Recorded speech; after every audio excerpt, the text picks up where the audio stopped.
Sa kabila ng patuloy na pag-ani ng Pilipinas ng mataas na investment, inaabangan pa rin ng masang Pilipino kung kailan mararamdaman ang ginhawang dulot ng naturang pagtaas ng ekonomiya. Kasalukuyang mataas pa rin ang bilang ng mga Pilipinong nagugutom. Para sa detalye, balitaan mo kami, Sam Ramirez.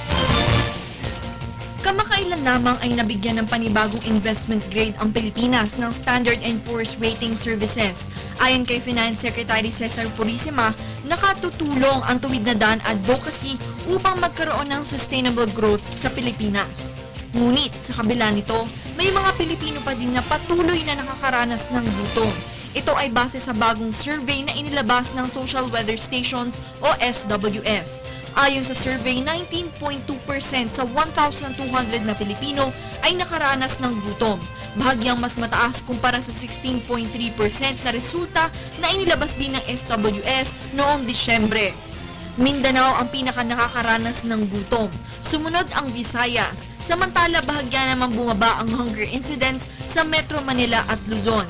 May ilang programa na matagal nang ipinapatupad ang pamahalaan para lutasin ang problema sa kahirapan at nariyan ang conditional cash transfer kung saan binibigyan ng cash dole-outs ang mga mahihirap na Pilipino. Nariyan din ang supplemental feeding program ng DSWD, isang immediate intervention kung saan binibigyan ng food subsidy ang mga bata na nasa grade 1, preschool at sa mga daycare centers.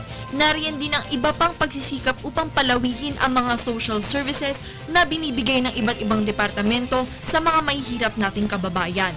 Ayon naman sa ilang eksperto at ilang ekonomista na bagamat maganda na may panandali ang solusyon na ibinibigay ang pamahalaan para lutasin ang mga problemang ito, kailangan ang pangmatagalan na solusyon. Kabilang na din dyan ang pagpapatuloy ng mga magagandang polisiya mula sa isang administrasyon hanggang sa susunod. Nag-uulat para sa Telebisyon ng Bayan, Sam Ramirez.